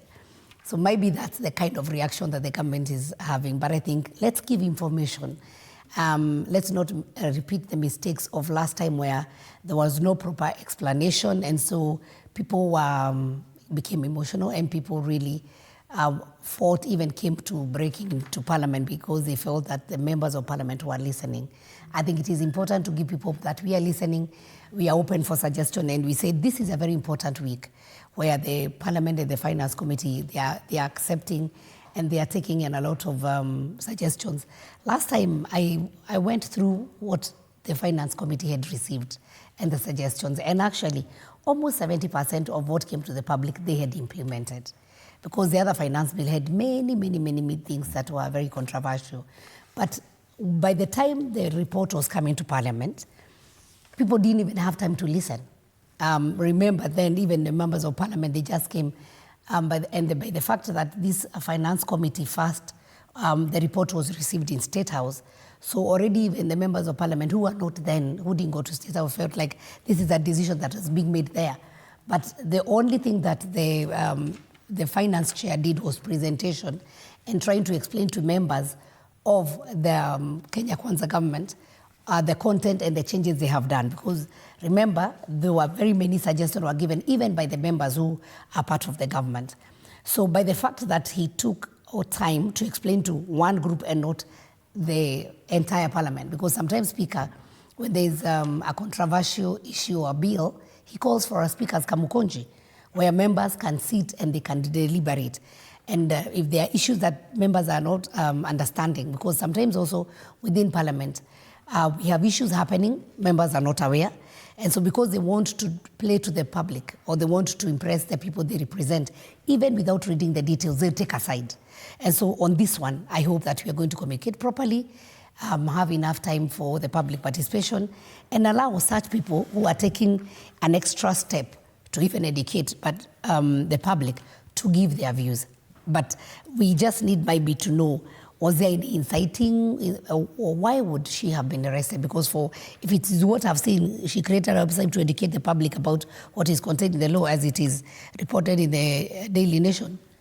A lot of the discussions last year found themselves to the online spaces. And for the first time, Kenyans were lauded for the fact that there was a better and a robust move towards understanding the budget-making process and even the finance bill. These discussions were held on X spaces for the first time, and people would speak freely and say anything they wanted. A lot of the dissent was expressed online. Do you feel that probably that is an indictment on the public participation conducted by your colleagues, members of Parliament, that Kenyans feel that level of discussion is not helpful? We would want to discuss it. In fact, let me say, the reason why we have also adopted the use of what we call the digital platforms is to reach as many as possible. And I think in any public participation, which can be held physically, cannot reach as much as what you can be able to reach in what we call the digital space. And therefore, I would take it as an option that we have both this digital platform discussion, and at the same time, we also move to the physical one. And both we will give the same answer. Because whom do you want to address? You want to address Kenyans. You reach them wherever they are. You can reach them either through that conversation, through what we call digital platform, you reach them out, respond back to them, and I think that is doable. Number two, also go physically to those official public participation meetings. And I think both will work together. Because what you need is to get the views from the people. Get the insight from the people. Let them tell you what they want. And because I'm very sure that, in fact, no single Kenyans want this country to sink. Every other Kenyans want this country to flourish. It's only that you do not involve them when the time comes. You do not produce and force things to them. Allow to chat with them. Allow to discuss. Allow also to hear their views, because they are the part and parcel. Otherwise, you are making laws on how to improve what we call harnessing of revenue. From whom? From these Kenyans. They didn't have a chance also to say, do not charge me an egg. Charge me, yes, but this much. Because so that you can move together. And I don't think there is anything bad for us to use the two platforms, physical and the digital platform. Okay. Both works. Yeah, the National Assembly has been accused of being very rigid. From what happened last year, the accusations and the criticism that the public participation was probably not meaningful enough, that probably and this was just general perception, that even what they gave was not taken into account. Do you feel that this time round they've done anything different? Because the challenges still remain. presentation of memoranda from members of the public is still, it has to be physically delivered there, and probably emails sent. Do you think that we learned from what happened last year? I am not seeing any change on how either Parliament or government handle their business. It will be business as usual. And I can tell you without fear of any contradiction that what the government want is what will carry the day on this particular issue. It is quite unfortunate that our laws, our constitution demands otherwise, that there be a public participation. That is what our constitution demands.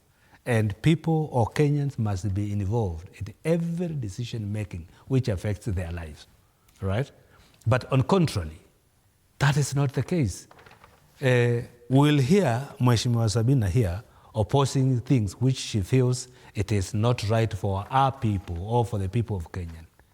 But that will land to deaf ears of the pro-government either legislators or those who are pushing for the agenda of the government. It is understandable that the government needs the resources to manage the country. That is one is undeniable. And there's no government which can run without a budget. That one is undeniable. But that budget-making process has got some procedures which has been laid down by our own constitution. So the moment we jump our constitution and we do it in the other way, that means we will be using a budget which is not constitutional. But who cares about that? That's the question. Do we have anybody who cares whether we align ourselves to the spirit of the constitution or not? The answer is no. The current government does not give a damn whether it is constitutionally or so long as it has passed. That's why we were treated to this narrative and the drama of the government seal, that the bill passed through parliament, blah, blah, blah, blah, blah, and then it was taken back. All those things. Why are we seeing this kind of quagmires in government of today? That is the question we're asking ourselves as Kenyans. And the bulk stops at one person, the president, because he has a say. He can control the members of parliament and tell them, do the budget process as per the constitution. Let us listen to what Kenyans are saying and let us take their views, not just to send views and they are there and they are kept somewhere. And then, yes, you send your views. Yes, you send. Did you act on my views? Did you implement or did you put as a part of my contribution to this bill? That is the question Kenyans are asking. And that's why you see we are having a problem when somebody tries to enlighten people by creating a web, the government arrest. I wonder if the government is going to arrest either Minister for Education or the PS for Education, because on that headline we are reading today, the Minister of Education opened a platform to enlighten people. So are they going to arrest on matters of education, the issue which is on your screen? Is government going to arrest the Ministry of, the officials from Ministry of Education for opening an online platform? And that online platform has got no difference with what this lady opened. It's the same. If at all Parliament would have changed from last year after learning that, probably there would have been recommendations on how to approach this process going forward. Yet we are not aware of any probe or report that got to a place where now you have recommendations on how to approach this budget-making process in a different way. So what informs you when you say that this time you are doing something different, or the Finance Committee will do something different? You know, I was in Parliament then, I'm still in Parliament even now, and I followed the process, and I know one of the mistakes that we did, there was one of the stations that had organized for various stakeholders to meet and debate the finance bill. And clearly as Parliament we missed, because the chair of finance bill never attended, the chair of budget committee never attended. Actually, the only person who represented Parliament then was my chair of agriculture, who is Honorable Mutunga, who had no information about the finance bill and what was happening. Because then, that is when the finance committee was sitting. And I felt then the chair then of the finance committee or a member of finance committee would have participated. So on that specific show, there were a lot of issues that came up and they were not handled well. I remember there was one representative, I think of, was it either KRA or Treasury who totally seemed not to be aware of what was even in finance bill. And he was sent by the government to go and represent them in such a show. It was a big letdown. And so this time round, we're also having a different finance minister, and I know Professor Dongo was a very good finance minister, but he was not a people's person. He was not a person who could explain issues.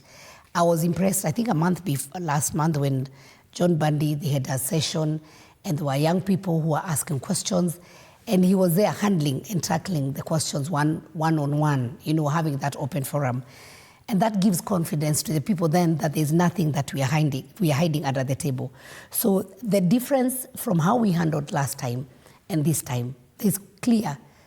A better communication. I will not say it's the best for now, but better communication. Secondly, the issue of the constitution is not even about the president. We have the governance, and we have parliament that has its own role before the president ascends, because what happens, this finance bill, even if it comes from the executive on what the government suggests on how they wish to support the budget, because basically the finance bill on where or the avenues how we are going to support the current budget that we are going to pass. And very soon we are going to be reading the budget. This time the committees, we are going through our own departmental budgets so that then they finally will present to the budget committee, and then it will come to the House, we will debate.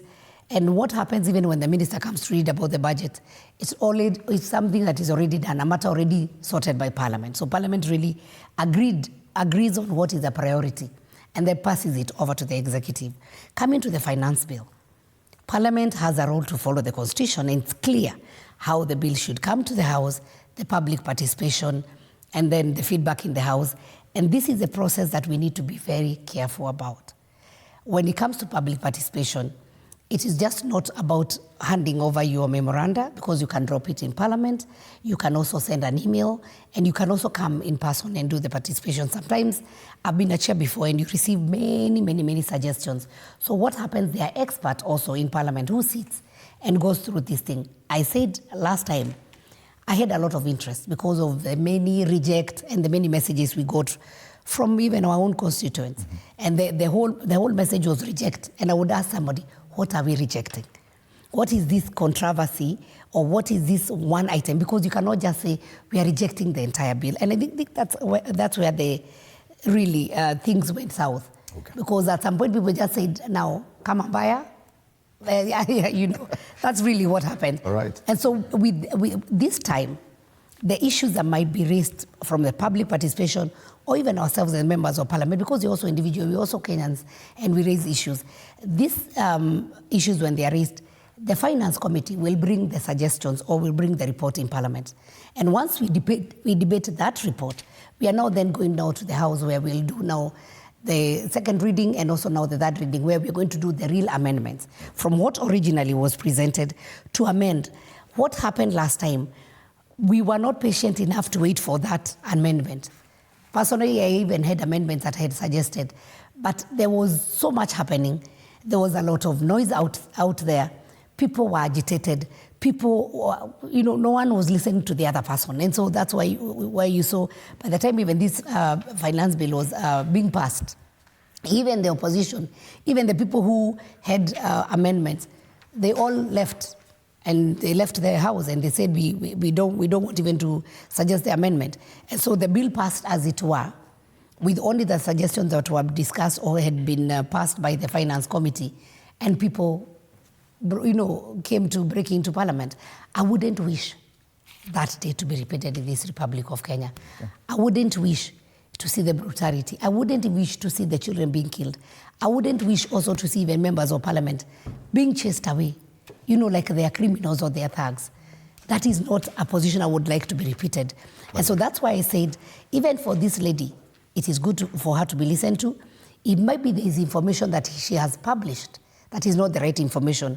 The government can come out and say, this and this she had published, this is not the position of the finance bill, because also what happened, before even this finance bill came in, remember there were so many things that circulated in social media saying this is what is the finance bill, and that was not the truth. Right. And I also hope that the government, through its communication department, and also Parliament, because Parliament we have a communication department, can be able to, and I know already we have published the real finance bill because there are many out there that people are saying this is a finance bill. And the matters that are going to be raised, let us have enough time to debate even in Parliament. I hope we'll give the chair of Finance Committee enough time to say, this is what had gone out, this is what the public has said, this is what the committee has recommended. And it's unfortunate that the headline about the finance bill or discussions around it is a very negative one today. That's not how we expected to start the discussion around the finance bill on this week that we are collecting public views on the same. Let's take a short break. When we come back, we talk about Mount Kenya politics.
Kasongo ni kufinish.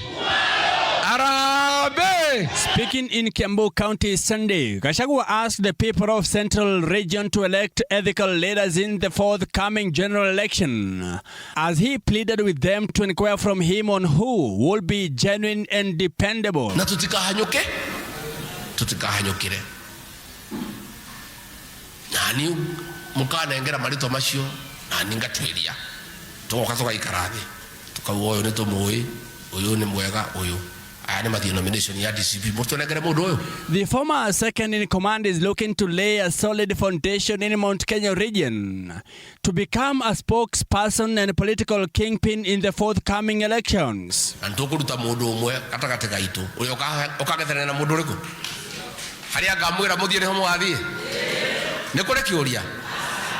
Gachagua, who a month ago announced that he may run for the presidency in the 2027 election, sparking mixed reactions among opposition leaders, has reportedly said to have shelved his 2027 presidential bid in efforts to strengthen his input in the country's vote-rich region. Mundu adhuru todo one nimu mukamudhuri maweka kahora. Adhuri magashamania mundu cio no epuli maria hianaga atia ne yaga karamuka mwana uri ungi ngatiguo tondu irima riria turi ni andu aria turathurire Gachagua and his successor Kithure Kindiki engaged in a verbal sparring match over Kindiki's bottom-up economic empowerment plan. The struggle for control of Mount Kenya has intensified. The source of the money being spent at the meetings has come under scrutiny too. Gachagua accusing Kindiki of bribing the voters with public funds. Ngiri 11 akoya ciothe cia Kenya akanengera yesa. Mbeca cia dawa akanengera yesa. Nikio thibitari gutari dawa. Nikio ciana ire muci. Mbeca ici akanengera yesa. According to the former DP, the funds should go towards planned development initiatives in agriculture, healthcare and education sectors in order to advance the country. Vijana yetu anampatia pesa, muwapatie watupe mawe. Nyinyi ni wajinga kiasi gani? How foolish are you, members of parliament from this region? William Ruto is laughing at you. The people from his community, he takes them to the military, to the police, to NYS, to KRA. Lakini watoto wa mlima, chukueni wapatie pesa watupe mawe. Gachagua called Ruto's previous apology frivolous and urged the president to compensate victims of enforced disappearances and meet with the parents of those killed during last year's protest against the finance bill. Gachagua will later engage the residents of Kagui and Kimende. Mike Kagwango, TV 47, Nairobi. Kwenye ukurasa wa mbele wa Taifa Leo wanasema ulimi wa upanga. Gachagua awatusi wabunge wa Mlima Kenya akiwaita mbumbumbu wasioweza kutetea maslahi ya wakazi. Bwana Gakuya, a lot has been said about the nature of the former deputy president's politics and that he's been accused of being quite abrasive in his approach. Even some of his allies now still feel that he's a bit too abrasive. Do you think that such a headline does not really augur well, because I know you're one of his allies, that this is not the kind of publicity you want, this is not the kind of description you want from someone who is willing to rally a whole demographic? When I come to that particular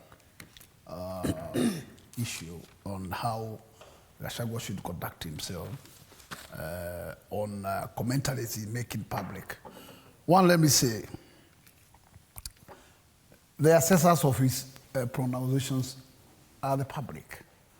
And what I would say is that, in fact, let us not forget that Gachagua was purged, and the pain is still in him, that if the members of Mount Kenya, parliamentarian, stood with him, most likely there could be no success of that particular game.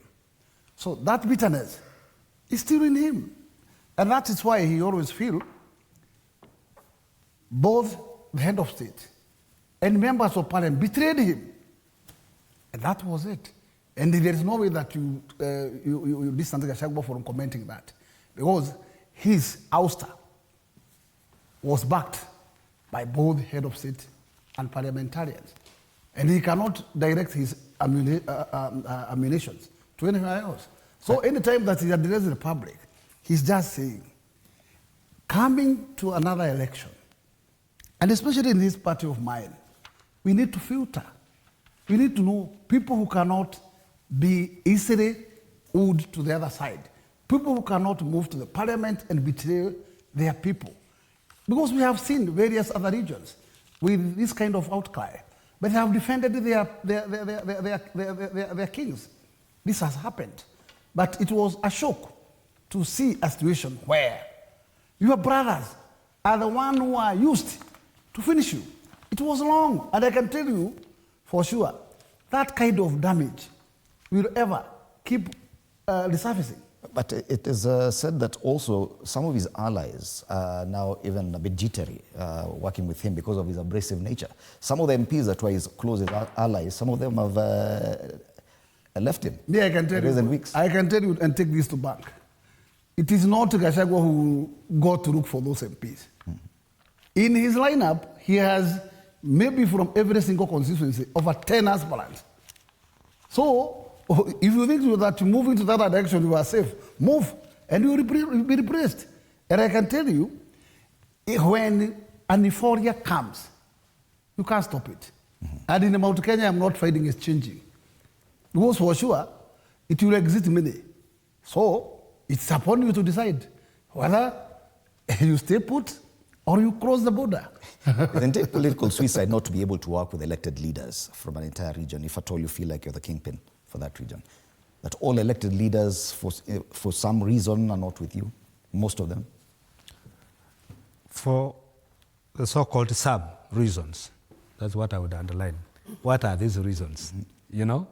And are they valid reasons, or they are just reasons because somebody somewhere is propelling them, those reasons? This matters a lot, because I know from where I sit, and take a region, let me not talk about Mount Kenya. Let me talk about the region of Lower Eastern. The current kingpin is not happy with members of parliament or elected leaders working with the government. So what reason is that? You know, it needs experts to look at it. He's not happy. And he feels that for them going to work with the government is betrayal to the community. Is that the case? I disagree with him on that point. I support him 100%, but when it comes to that point, I disagree with him. Why? Because when he tells leaders, don't engage the government, because when you tell people don't go to State House or don't talk to the president, and I remember sometimes we had a discussion here and Kagwe said, if that going to State House will help my people, I'll go. I may not support the government or the president, but anything which helps my people, I will support, right? So when I was a member of parliament, I was put in the similar situation because I was working with Uhuru, and my party leader then, who is Kalonzo Musyoka, was not for the idea. But my working with Uhuru, I can tell you, from Nairobi all the way to a remote area called Nu, I go by tarmac, all right? And the people of that area, they have benefited out of that. Yes, we are privy to the narrative that the government is elected to serve people everywhere because they pay taxes. But you know what? Government is not, I mean, those who are in government, see waganga at the Watatabiri, what problem is, it is the responsibility of the elected leader to tell the government, in this area we need hospital, in this area we need a road, in this area we need school, class, all those kind of things. So if you tell the elected leaders not to do that, then that area will remain undeveloped, because the elected leader will not have done their duty. So there I disagree. When it comes down to the reasons why the Gachagua is not working with elected leaders, it is because the elected leaders have chosen to work with the government, and it is the same government which kicked him out of the government. It is Ruto who kicked him out. So that's why he's bitter. But that bitterness may not necessarily translate to good deeds to the people of Mulima, because what they need is development. And to tell people, don't go for development until I become the president or until I take over the government, you live by today. Tomorrow is for God. So whatever is happening today, people need to live. And if it is that government, even if it's a government of a wrong person, he is there constitutionally. And he has a responsibility to work for every Kenyan. So once you get that one right, then there will be these issues will not come in. Talking of elected leaders, and that's why I'm supporting Kagwe.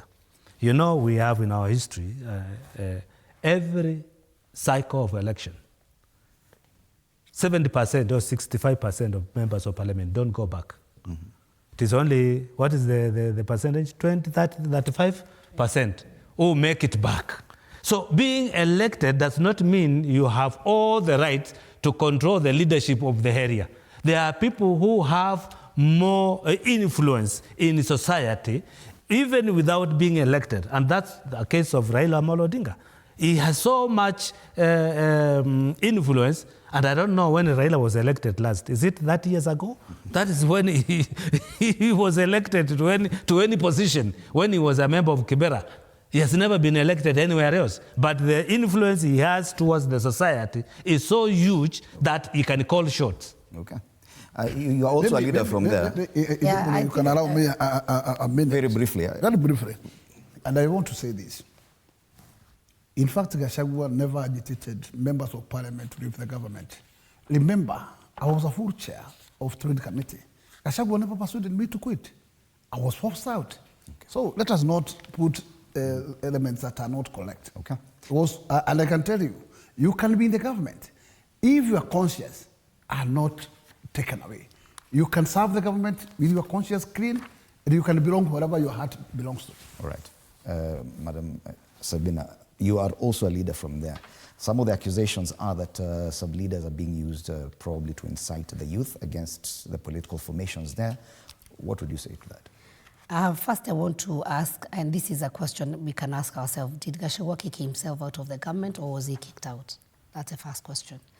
Number two, is there a leader who is a demigod, that you are the one who decides who is going to be voted or not? No. Have we had scenarios where people have disagreed before? Yes. And even if you look at the politics of Mount Kenya, we had at a time when we had the late Matiba. And the person maybe would say who made him not become the president is when Kibaki also vied. And so there was a split between the Mount Kenya vote. And you know, Matiba had done so much, he had sacrificed for the Mount Kenya people. And he may have felt that it was his rightful position for him now to rise to the presidency. And maybe the only person who made him not become the president is Kibaki. But how did he react? Did he abuse him? Did he call him foolish? Did he call him a traitor? No. He agreed the position. And I think what we need to look for, my friend here has said that that if you're not on the side of or that political party, that you'll not be elected. I want to say that it is important that we allow our people to vote for their leaders. It is sad that we sometimes, and most of the times, we vote out of euphoria. It is sad to call elected leaders fools. Who are you? And what is your track record for you to be the super person and calling other fools because they are not following you? We started well, and a lot of us supported Gachagua. And I would tell you, even within the government, there are many people who supported him. But he has this abrasive way of dealing with things that go off with people. It can be when people don't agree with you, call them names. I would even mention some of the names you have been called and referred to before. It is unfortunate. But you look at what is his track record. From a DO to the PO of Uhuru, to the PO of his own brother, and then he became a single constituency MP. He was not a chair, was not. So the question is he lacking some leadership skills? Because the more he talks, the more he exposes himself. You cannot be an emotional leader. That you are here with the musicians because the musicians have gone to see a rightful deputy president of Kenya, and they have gone to seek for help. And this has happened even at Uhuru's time. The music industry had issues, and they went to the government for those issues to be addressed. Have they been fully addressed? No. So when they go out, then you tell people, don't listen to them.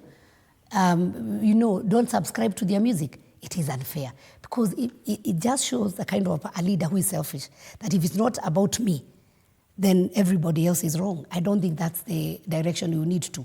I wouldn't go really on a way of telling people that the money that is supposed to come to the hospitals is the money that you are being given for Harambes. That is totally untrue. We know even the hospitals, especially the county hospitals, that is the matter of the county government. The county government is responsible whether they are medicines or not. You cannot tell people that the Harambes that are being done, that is the money they are removing from hospitals to come and give you for Harambes. Those are economic empowerment that are happening. And sometimes, those, I will tell you my experience, because when I became the women rep of Muranga, we didn't have a kitty. We didn't have GAF. And I remember then the current president was then the deputy president, and my Thanksgiving I said, I'm going to do a fundraiser to start training my women on table banking. I think then we must have raised around 6 or 7 million. But that table banking made and changed lives of many, many women in the village, where they started borrowing money among themselves on the table. They are not going to the bank, and it saved a lot. So when something positive is being done for your people, don't tell people reject because this is coming from this. Reject. And as my colleague here said also, You cannot tell people don't work with the government. Then do you want to tell us the CSs who are from Mount Kenya, the PSs who are from Mount Kenya, they should all resign? Okay. It is not possible. Your parting shot. We only have about a minute for each, so you could go fast. So sorry for that. I think my parting shot is this. Allow the leaders to be. Do not belittle anyone, even the smallest person. One day, one time, this person can be the person who will help you or give you an idea. Don't incite the public against the leaders or against the musicians. You will need these people tomorrow. And if he continues like this, by next year, I'm telling you, he's going to lose favor with people. I would want to plead with him. Please do not incite. Give out your agenda, your idea. And I even saw the member of parliament from Mavoko and his people. I don't know what he did when he went to Kambani. I am not aware of what happened there. So and I saw a lot of backlash yesterday. All I want to say is this. Nobody knows about tomorrow except God. If you are a leader, given a chance, do your best, in the best that you can be able to handle. Okay. Do your best because judgment belongs to God. But for the Kenyans, elect your leader on the track record of what they are going to do, not on who they followed. Okay. On the works that they were able to do. MPs have 200 million in their CDF. What have they done in their constituencies? But not on who they followed. Okay, thank you. Bwana Mutambu, your 1 minute. It's quite unfortunate that the discussion we are having today is the reality on the ground. My sister asked whether there are semi-gods, leaders who are semi-gods. The answer is yes. That's why in some regions, if you don't toe the line of that party leader, you'll never see the door of parliament, many of them. And if you don't associate yourself with those leaders, then your goose is cooked in some, not everywhere, but in some areas. And also, what we are seeing Gachagua trying to do is what is happening in some areas like in Northeastern, because they have what we call negotiated democracy. It is the people who say who will fight for what seat. A few elders. A few elders. They sit somewhere and they decide it is Sabina Chege and that's it. So even if you come and try, you will never get because the Wases have said this. So it's happening in our country and it's a reality. It's only that for Gachagua, it has been amplified that it's being discussed on all over the media. But for Northeastern, we don't discuss it, but it happens. For Western, I mean for Nyanza, we don't discuss it, but it happens. For Ukambani, we don't discuss it, but it happens. I'm a casualty, the person you see seated here. So I know what goes on in those areas, and I know what goes on with our leaders. It happens. It's quite unfortunate. I wish leaders could have been given a free hand opportunity to serve the people who elect them without the kingpins of those areas, coming to interfere with what a member should do. And that's the same thing, goes all the way to the top. Because the president will say, if you are of my party, this is the line and this is how you should behave. And that's why you see we are having this kind of a problem. Most of the members of parliament from Mount Kenya are elected with UDA. That's why they fall their party leader. Okay. Because Gachagua is not their party leader. Their party leader. So they believe in their party leader, but not the local party or the local leader from their region. Right. So their loyalty is somewhere else, and that is where the disconnect is. All right. Bwana Gakuya. I want to be very short, and my parting shot is, this time loud, should the executive do the best to Kenyans, don't interfere with the process of finance bill. Allow the parliament to be dependent in doing its work. Do not overturn the outcome of public participation by way of micromanaging the finance committee. Allow the finance committee to do its job and present the views of the people and get set to implement what the people of Kenya will decide. And finally, as much as election is concerned, it is the freedom to choose. Allow Kenyans from Mount Kenya to decide their next destiny. We cannot stand to talk on them. Actually, they are mature enough to know the bad and the good. Let them have the pressure to exercise their democracy. And that's it. Thank you so much. Asante sana James Gakuya, MP Embakasi North. Joe Mutambo, former MP Mwingi Central, and Sabine Chege was a nominated MP. Thank you for your time at TV47 and for a vibrant debate this Tuesday. After the break, we switch gears and talk matters banking and the lending trends for the first half of this year. Arno Dida will be having a panel of 2 people in studio for that. Do stand by for that. My name is Fred Ndimuli. Have a lovely day.